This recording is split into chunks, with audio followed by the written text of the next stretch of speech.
Yeah, we are starting out our broadcast here in just a few moments. It is Friday, and I am looking forward to sportsing it up with my guys. Welcome to the few seconds, I should probably say, of pre-show as I get the live show going. You know, you can go to MyMichelleLive. You can also go to Podbean and listen to us broadcast live. So, seconds away from Sport Eating It Up as we take on the sports stories of the day. My Michelle Live. Sports timeout. The fans, the field, the faith, the fun. Here's Michelle. Yes, she is. Here's Michelle, sportsing it up. Happy Friday, everyone, and welcome to Sports Time Out, where we take on some of the sports stories of the day and look for something a little deeper. Now, our roundtable is more of a triangle today, and that is perfectly okay. We still will get into some of the great stories today, but ladies and gentlemen, you know what it's time for. Sports! Woohoo! Okay, you're talking. Let me just introduce the guys who are here with us. First of all, Rich is our encyclopedia guy. Seriously, Rich Hallstrom, just about anything you could ever want to know about sports, dude has it memorized. He has it at heart. He's got it, and he's ready to share it with us today. Now, as our encyclopedia, and he even has his own soundbite. Let's play it for you, Rich. Encyclopedia Rich. The encyclopedia. As our encyclopedia of all sports, Rich has reminded me of something. And a little background on Sports Timeout, by the way. Rich is the guy who kind of keeps us in line. He sends us, some of the sports stories that maybe we should look at. He has this encyclopedic kind of a brain for sports and for dates. Happy anniversary. May 11th, 2018 was when we started Sports Time Out. And it has, through radio stations and podcasts and such, been a thing for these 3 years. So happy anniversary. You pot us something here. Thank you, Rich, for bringing that up. And it's good to see you. How you doing, Rich? I am doing great, but I want to know where the anniversary cake is. You know who's not here today? Brent and Joshua. I think they took our cake and ran with it. That's what I'm thinking. Well, either that or they're hiding it for later on this afternoon. Or the villain stole it. The villain. Yeah, he hasn't been here for a while. And we have with us Took the it across state lines. darn Reverend of all sports, Garrick Payne, is with us as well. And I'm Michelle Mendoza. So we have the encyclopedia, we have the enthusiast here, we have the spiritual side. It's kind of a nice balanced triangle today, guys. Well, it turns out good, Michelle, because it's the Trinity. Ooh, hallelujah. Guys, something I wanted to take on today, we'll just start, since Garrick is there, all sounded up as we talk about the Major League Soccer. That league in America is growing in enthusiasm and really growing even in some cities, Garrick, where we haven't seen people get into stands, right, in the past. You've seen some sparse areas and they're like, ML, what? It's been really exciting, and particularly as everyone here at the table today, we have Seattle well represented. I gotta say, kudos to your Seattle Sounders, because they are topping it on the Supporters Shield. So for those of you who are new to, as one friend referred to it recently, kickball. Hello, sorry about that, Garrick. It's okay. I'll take it. we this is it's pretty exciting as we're watching the Supporter Shield, and the Supporter Shield being of all the MLS teams who kind of comes out on top. So for if you're watching American football, you go to the playoffs, you do the Super Bowl. That's it. But for soccer, we have CONCACAF Champions League. We have Supporter Shield. We have the MLS Cup. So there are quite a few. There are kind of differing areas that you see play. You see us being involved in some friendlies. That means we're playing people outside of our league. Maybe.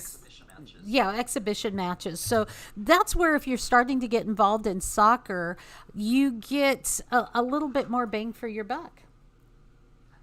Well, yeah, some would say. And you didn't actually really clearly articulate what the Supporter Shield is. You said coming out on top, but what it is not only do you have the MLS Cup, which is the championship, which happens at the very end of the playoffs, but the team with the best record, overall in soccer, yeah, in the MLS wins the Supporters Shield. So that is a coveted trophy as well as. And those records, for those of you who are new to soccer, and that's often what I like to also contribute to this show, guys, is helping people who don't know get in the know. Oftentimes our sports shows are talking to those who are hardcore followers and such, but there are people who are softcore followers that want to know more about the game. And where do you find that information besides Google? And Google's not as fun as you guys, so here we are. But in soccer, I really do find it fun that it's not just you win the game, which, like American football, you win the game, that's it. It has to do with goal differential, away goals. There's different things that can factor into that overall record. Well, I think one of the best things about the way Major League Soccer is laid out, and Garrick, I don't know if you'll agree with me here, but with those different things to chase, including the Supporter Shield, every game matters in a certain aspect. Just like the National Football League, every single game matters. And I think that's why the NFL is popular, and I think that's why Major League Soccer is growing in popularity, because we're beginning to understand some of those nuances of the game of soccer and how it builds into international football. There you go. I mean, MLS is kind of its own creature in terms of the world soccer stage. It is fallen into more into being in line with the rest of the world. Part of it is the season that we play on. We play starting in, our training camp for players actually starts in January. Yeah. And the season only wraps up in December if you make it all the way to the MLS Cup. So that's a very short off season. But most professional leagues around the world, most of the bigger professional leagues, they kind of are on the academic year as far as the soccer schedule is concerned. And so we're a little bit of an anomaly in that we play more on the calendar year. And so, but the U.S. soccer has come much more in alignment with FIFA and the way the rest of the world plays. And I think that is a credit to what U.S. soccer is doing and in trying to gain a better reputation as well. And clearly, and the Sounders were really at the forefront of the leaders in attendance in the MLS. And, huge. It's huge there in Seattle, where people are Sounder crazy, and that's great to have that kind of support. And Seattle Sounders, as long as we're getting into it, as we said, top of the Supporter Shield. Now, if you're looking at the Eastern Conference, I think, correct me if I'm wrong, Rich, we have Montreal, New England, and New York City at the top. Okay, and Western Conference, Seattle Sounders, San Jose, and the LA Galaxy. So pretty interesting. And by the way, Portland's down there, number 12, and they're in the 20 somethings with Supporter Shield. And as personal as as I'm personally a Sounders fan, I'm sorry, Portland. I love you guys, just not the Timbers because I'm not supposed to, apparently. So, having said that, Seattle did play San Jose, and I want to get into that match. I was flying. I could not watch it. I was listening to it. Oh, wow. What? I mean, you don't even have to be a San Jose fan, a Sounders fan, or a soccer fan to know that that match was a cray-cray match. Totally cray-cray. Well, go ahead, Rich. No, go ahead, Gary. Well, Oh, no. Fine. I'll go ahead. What's going on here, guys? When did you guys get so polite? What's going on? From Seattle. But that was one of those games where you really had to watch it to experience it. Oh, thank you for Listening to it pointing on the that out. radio- Yeah. I've got it recorded if you want me to say. Yes. Yes, I do. Rub it in. I mean, Feel from bad, start Michelle. to Feel very stop, bad. I mean, we had an injury early on to Jordy DeLem, and then at the very end to Christian Fry.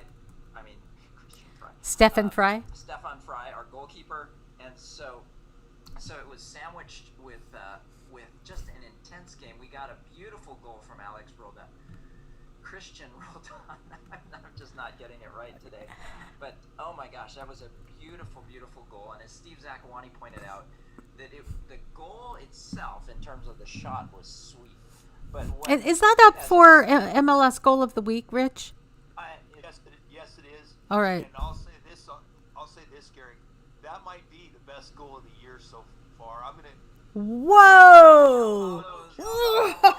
Whoa! But I gotta say, anytime you get a goal off a rebound, that's an amazing accomplishment. Well, as I was saying, it was his first touch, which basically set up the ball Huge, yeah. and put it over to his left foot. And Christian, not being a left-footed player naturally, he just struck that so beautifully. And I would say that it. I mean, those two goals, João Paulo's goal in the opening match, along with this one, were clearly two of the best goals I've seen in a long time. And as a player, you just love scoring a goal like that. Can't beat it. So astounding, but on top of it, Alex Roldan. Now we have two brothers on there on the team. Christian Roldan, his younger brother Alex Roldan, had to step in for for the Seattle Sounders goalie Stefan Fry, who has suffered from a knee injury, and still we don't know exactly. The word is he will not be playing this weekend in the big match against LAFC. But Stefan, there's no word on how bad the injury is or exactly what the injury is, but there must have been, I'm listening, not watching, but there must have been a collective, oh no, right? But we're out of subs, so we can't substitute another goalkeeper. So what do? We send Alex Roldan to go in. A little history, if you can imagine being Alex Roldan. He was kind of an unfavored guy after our MLS Cup loss there in Seattle, from Seattle, playing in the last Cup. So he comes into this year. He's playing well, and then comes and steps in for the goalie Stefan Fry and does a bang up job. I mean, he does a good job. That was pretty good. So kudos to Alex. Way to go. More thoughts, Garrick? Go ahead, Rich. We should note to our audience is that this was an extended period of time. This just wasn't 1 or 2 minutes in goal. This was 4 or 5 minutes of extra time. He basically saved one shot with his face. As Garrick will back me up on this, close to the near post with his face. Okay. Use what you got. Use what you got. I thought that we were going to try to have to pick somebody else out from maybe I don't know, a groundskeeper or volunteer. But luckily Alex did a great job for those final it's got to be one of the best non-goalie efforts in Sounders history, considering the opponent. Right. Yeah, well, it is, as has been pointed out, it's unusual to have a field player to have to go in. But based on the MLS rules, you're only allowed a certain number of substitutions. And once that happens, whether it be an injury or for whatever reason you need to substitute someone, you can. However, you can take from existing players who are already on the field, because someone did ask that question in something I was reading this week. They're saying, how could they sub? Because they subbed him, but if a player's on the field, then it's not considered a substitution. It's just a position change. Which they change positions all the time. If you want to put it into context, if it kind of confuses you, like, wait, players can change position all the time. Let's say someone gets a red card, so you have a player that's out. Well, sometimes that means you're playing with one man short the rest of the game. Players will switch positions to try to compensate. So that does happen. And wow, what a match that was, though. And I wanted to talk about it just because it was almost historical in the crazy factor. But something else that's historical, still online with the Seattle Sounders guys, was the Portland Timbers match, which was just Sunday. So they played twice in a week, and the Seattle Sounders came up on top, almost having a shutout. But even before the whistle was blown, there was already history taking place, and I bet you guys know what it is. Anyone? Do do do do do do do. Bum bum bum bum bum bum bum boom boom. Final answer. Sounders Yeah. alternate history or 200, Alex. Okay. I am going to guess that was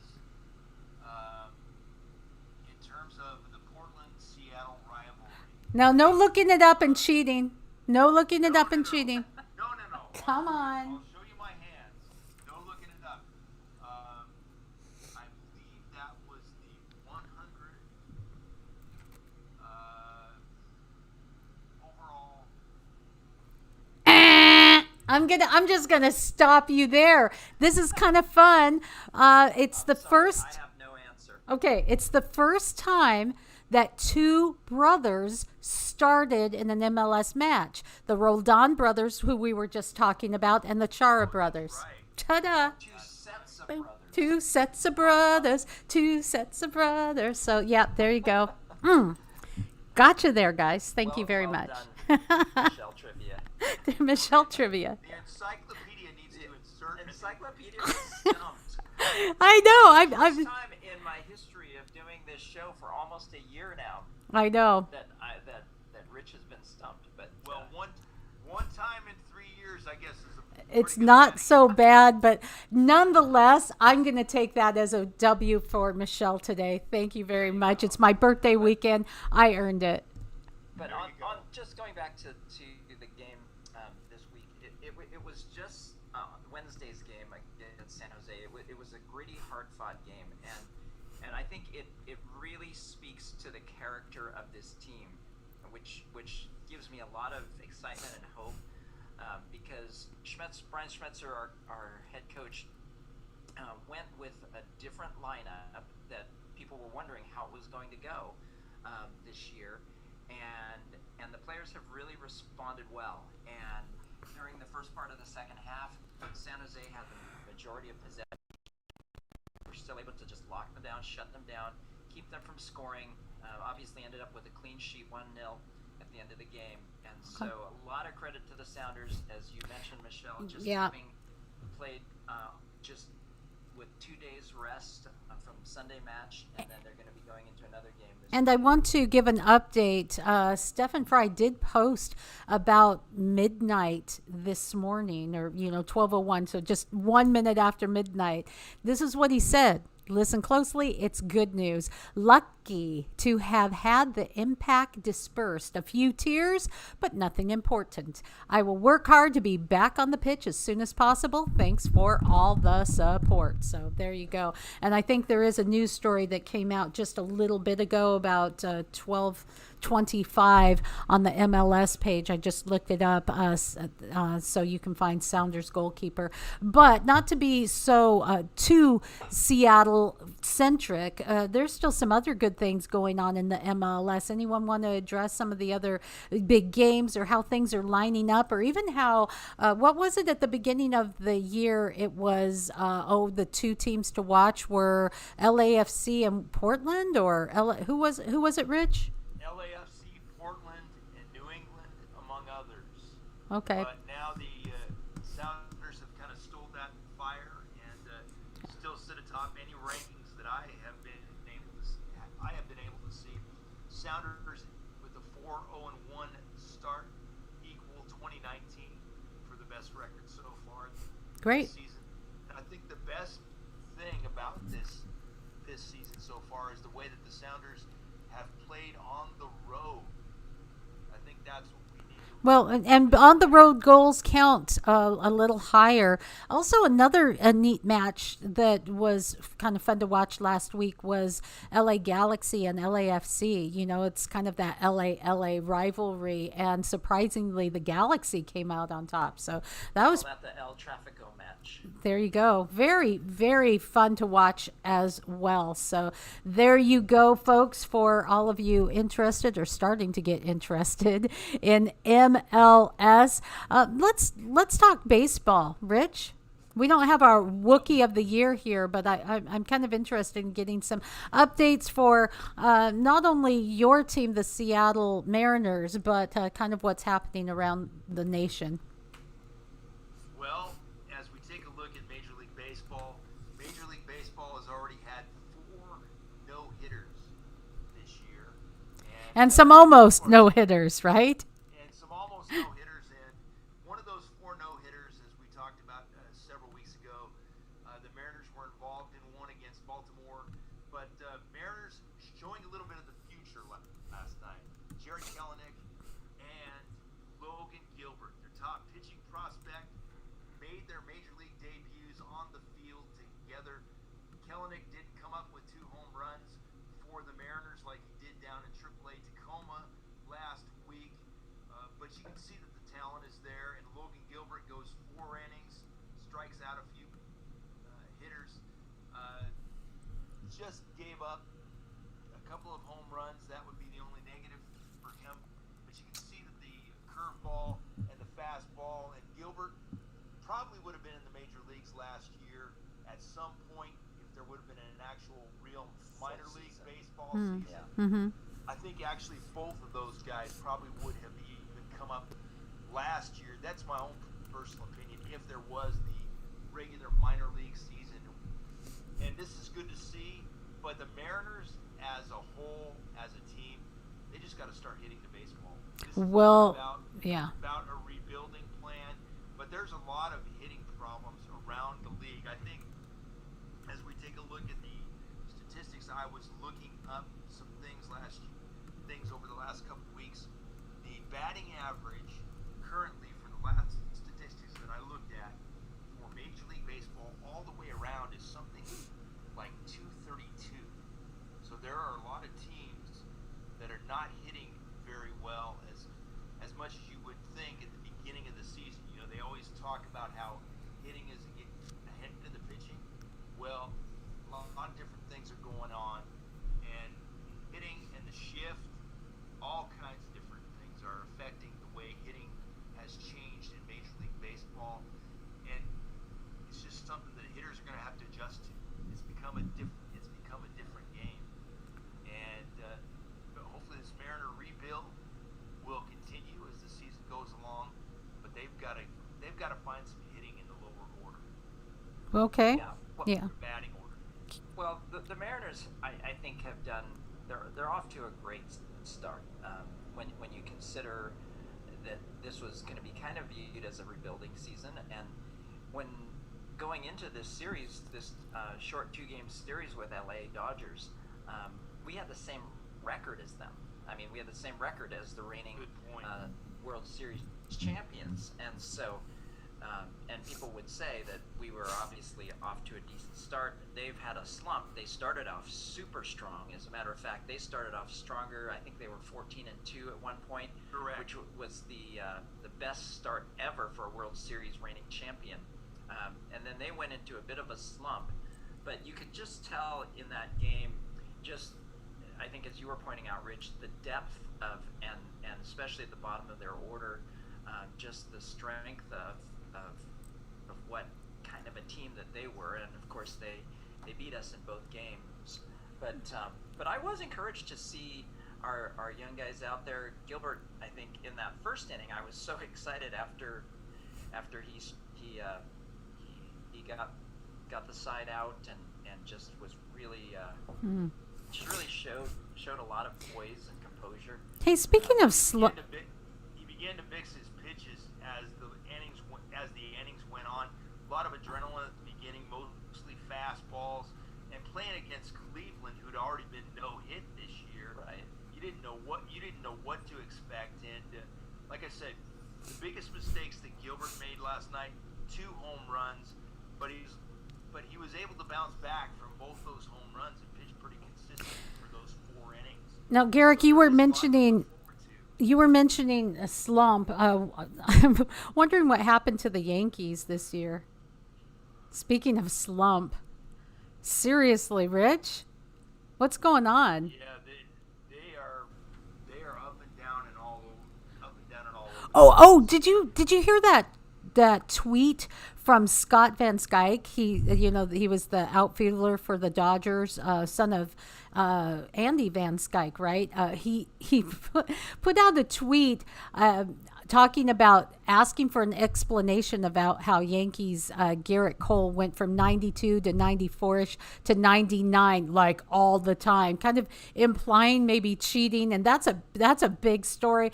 The Yankees don't really need when they're already dealing with a pretty slumpy year. Just yesterday, this morning, it was a replay of the Houston Astros taking the lead or taking the win in 11 innings. 11 innings. I mean, there's some interesting things that are happening. I was kind of blown away by remembering how long a baseball game can really be. After 11 innings, I mean, you're almost going, I don't care who wins anymore. Does anyone else feel that way, or is it just me? It surprises me that a game went 11 innings with the way the extra inning rule. And it was against the Texas Rangers. I'm sorry to interrupt. I didn't mention that. Against the Texas Rangers. So, With the runner starting at second base in extra innings. It was a wild pitch at the very end with a runner on third that brought the Astros to the win. But dude, seriously, I mean, I'm just saying that's 11 innings. How long is that game? You might be showing your age a little bit, Michelle, because and the reason I speak from experience and with great affection, because when I was younger, I could go to a game, and if it was going till 2 a.m, it would be fine. No, I don't care about how late it is at night. I'm talking about how much of my day I'm sitting there watching a baseball game. I mean, maybe, maybe you guys like that. I mean, but we've talked about baseball being a spectacular sport to sit down with someone and, you have conversation in between innings, and you're there to enjoy the people that you're with as well as the game.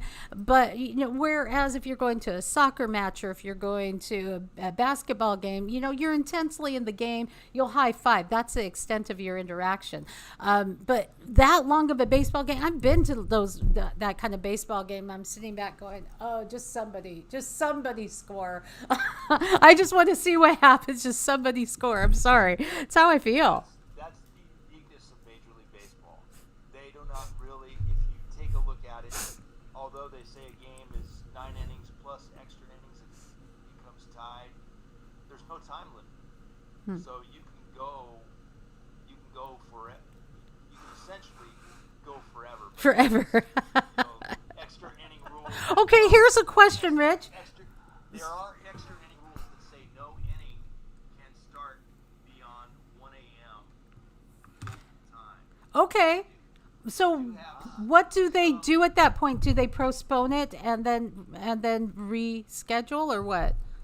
what happens is that game is usually picked up the next day prior to the regularly scheduled Oh game. my God. Interesting. So you I did not know that. Yeah, I didn't either.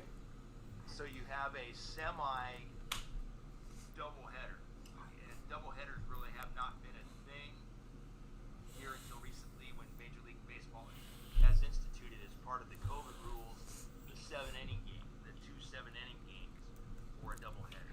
That's part of this whole coronavirus thing, which we are thankfully coming out of. God is giving us some light at the end of the tunnel. And so that's basically how that works. Yeah, speaking of the light at the end of the tunnel, guys, what about the big news story that if you're fully vaccinated, you don't have to wear a mask inside or outside? A lot of stadiums, like up there in the Seattle area and others, are making vaccinated people only sections. So we're now segregated once again in America. So things are kind of opening up, but it's going to be kind of strange. How do you really know someone's vaccinated? We're not going to be wearing masks, or we are, or the stadium's going to say, no, we still want you wearing masks just in case. How's that going to work out? What are your thoughts? Let's take that as our face-off topic today. Well, No my pun base- intended. My thought on that is it's very confusing to me, because let me break this down for one minute as we talk about this. The same people that you are outside with wearing a mask, and when you're both outside, those are the same people that are going to be, could be, in a lot of cases, the same people that are coming inside with you, where you now don't have to wear a mask. So if you are inside with these people and not wearing a mask, what is the point of then going outside and wearing a mask? I don't know. I don't know. I don't know. Understand my point there? Would any one of you like to tackle that? Oh, you bring out an excellent point, which is the fact that there is inconsistency. And this has been, from the very beginning, my biggest frustration, well, maybe not my biggest, but one of the greatest frustrations is that there's mixed messages, there's different things being said to different people. NBA players sweating, banging into each other, breathing literally in one another's faces, and then they come off the court, they sit on the bench, they have to wear a mask. Are you kidding me? I mean, give me a break. What is it? Yeah. And then this whole thing, this reintroduction of segregation, exactly what you're saying, Michelle. And how do they know, right? I mean, you're not wearing a mask, and so you walk in the stadium. I mean, unless they brand a tattoo that says 666 or something else on your head. Whoa! Here we go. Here we go. I mean, I know sports is about numbers, but weren't those kind of the wrong numbers to bring up? Oh, I'm sorry. Did I say? When I have to go, I love going That's to. what it's- Oh yeah, that's right. As much as I love sports, yeah, if I have to have 666 on my right hand or forehead in order to see my team, I am so out. I am out, right? Totally out. Pay-per-view if that's the case. Just saying. So yeah, it's going to be interesting to see how indeed that lines up. Getting over to the NFL, we now know schedules, which is interesting. All of us having those Seattle ties. Seattle is going to be taking on the Colts, and the Colts have been said to have the toughest, the crazy toughest schedule this year. They're starting out with the Seahawks. They have the Seahawks, the Rams, the Titans. I mean, they've got some tough folks to take on. Good luck to them, but I guess good news for the Seahawks. Any other thoughts on NFL 2021, gentlemen? Well, NFL 2021, the biggest change is going to be the 17-game schedule. Of course, yeah. Right, we're going to be right in the middle of that with nine road games and 8 home games. They'll start on the road against Indianapolis, like you mentioned, Michelle, but 5 primetime games for the Seahawks. And we all know that Pete Carroll does a tremendous job at getting his team ready when the lights are on and they're in prime time. Another big schedule note to take note of as far as the Seahawks go, they're going to get some extra wins this year. They're going to play against the AFC South, the Tennessee Titans, the Houston Texans, who don't know who their quarterback is going to be, and Jacksonville and Trevor Lawrence. Hey, while we're still talking Seattle, can we just skip Seattle football? Can we skip football and go straight to KJ Wright?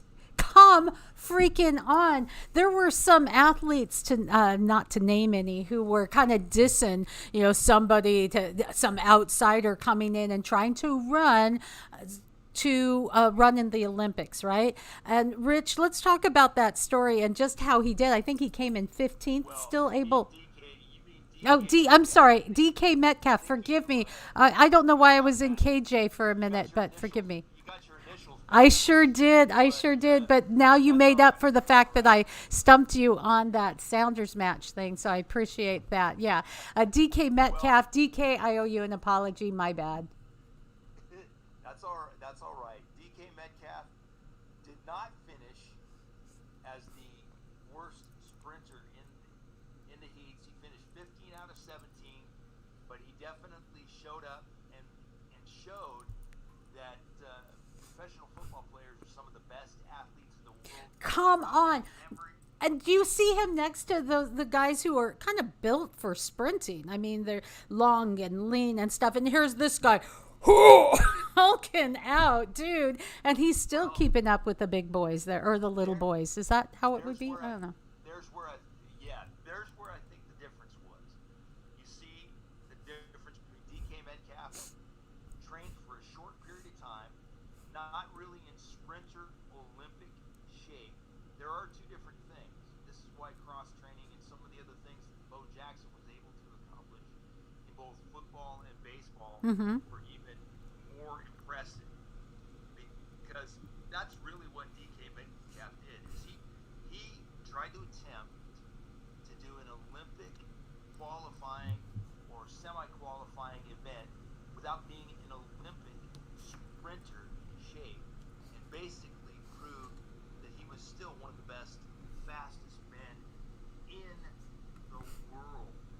And that's even for a guy that trained for less than 3 months. Yeah, come on. And so I just want to give kudos. You know, it is always great when people, it's inspirational because what it's really saying is that you can make dreams come true. You know, you can be one thing and you can have aspirations and dreams. You can make it happen. That reminds me of another story, though, actually, where a rapper turns basketball. Rapper J. Cole in Rwanda, the Rwanda club. In the African Basketball League, which is sponsored by the NBA, he started out as a recruit for St. John's University, but then turned his focus to a musical career. That's going to be interesting. They have 12 teams already slated to begin play a little later on in the African Basketball League. Once again, just shows the way that the NBA has been able to market themselves internationally. And if there was one thing that the NFL would like to do, be able to market themselves internationally. And they haven't been very successful at it, nor has the WNBA, let's just say, to a degree, to a degree. So that's some big news there. Something else that was that I wanted to bring up, speaking of... well, we can't forget, let me jump in here, Michelle. Okay. And say this. The Seattle Kraken That's true. Their first signing at Seattle Kraken. For those of you listening around the globe in the NHL National Hockey League, Seattle in 2017 was given the chance to have a hockey league again. You know, even though, interesting, another bit of trivia, who won the very first? No, it was. I'm not 17. It was 2019. Correct, Rich? 2017. 1917. So who won the first? Oh, wait. Who won the first? The very first in 1917, the very first Stanley Cup. Rich. You know the answer, and everybody who has cherished the possibility of an NHL team returning, I should say, becoming a part of Seattle, the Seattle Metropolitans from the Pacific Hockey Association. Yeah, and so a lot of things, something that a lot of people don't know. Yes, Seattle used to have a team, and yes, they were the very first winners. None of us were alive at that time. Let's put those. Not even Garrick. Nice job. No, really. So exciting for Seattle, and exciting for all hockey, because now you have this big team here, built-in rivalry with the Canucks, and their very first signing. Congratulations, Seattle Kraken, the Kraken. He will be a trivia question. He will be, and you'll get that one right. You'll get that one right. A couple other. Now, I want. What? based Go ahead. on Go ahead. that, Let's play. I'll play trivia since you stumped me earlier. Oh no. I want to play trivia for you. Okay. Who was the first signing for the Seattle Seahawks in 1976? Oh, okay, Garrick. I'm gonna give you a shot at it first.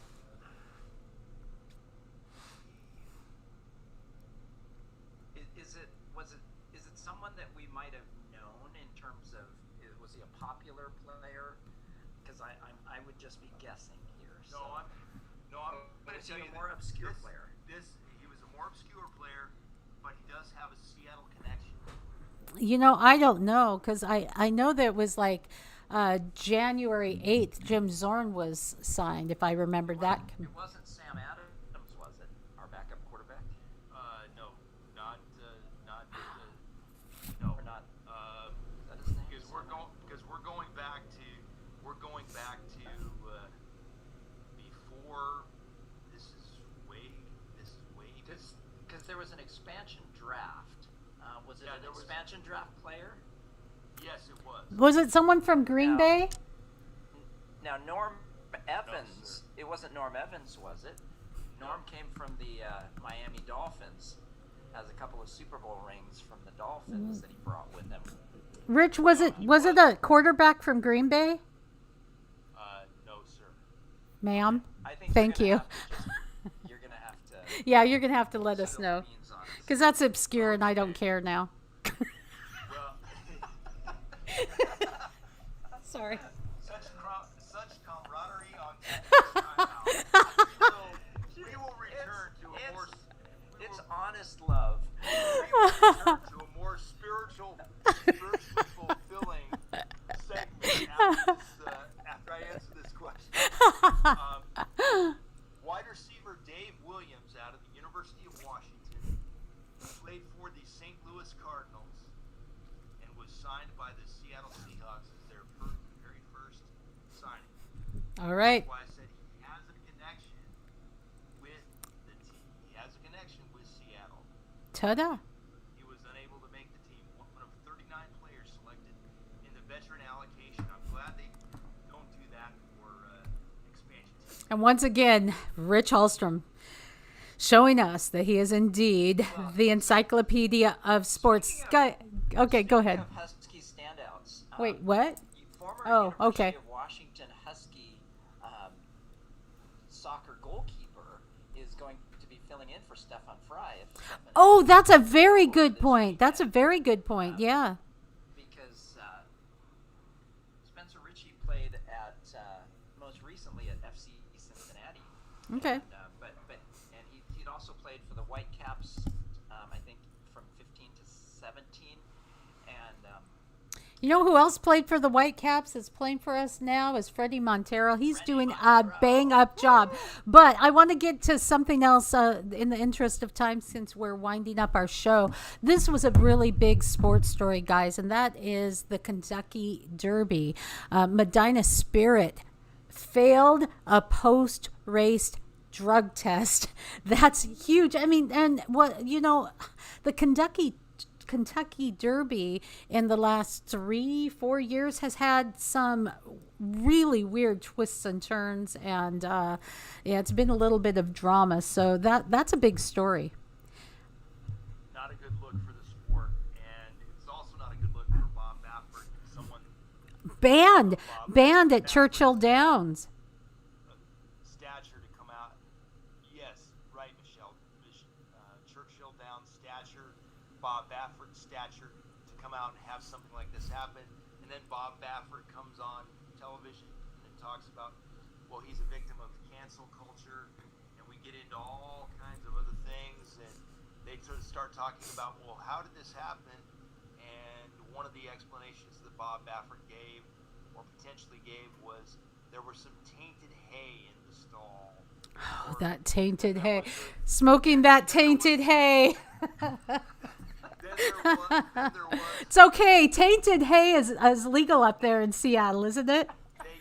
They used a liniment on the horse for certain skin ailments and whatever. It's a mess. Okay. Uh-huh. Yeah.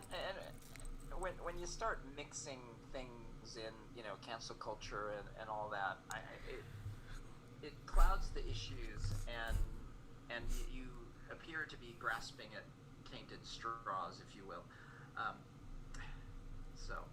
Yeah, and it's once again that thing that we talk about, that it is mixing politics and sports, and most of us have had enough of that. Guys, it is time for us, as we do on Sports Timeout, to go to our final shot. And our final shot is where we go around the round table. We give everybody a chance to just give a thought, a shout out to something or some idea, something that's on their mind. It can and usually is sports related, but isn't always necessarily. So this Sports Timeout final shot, we are going to go around the round table and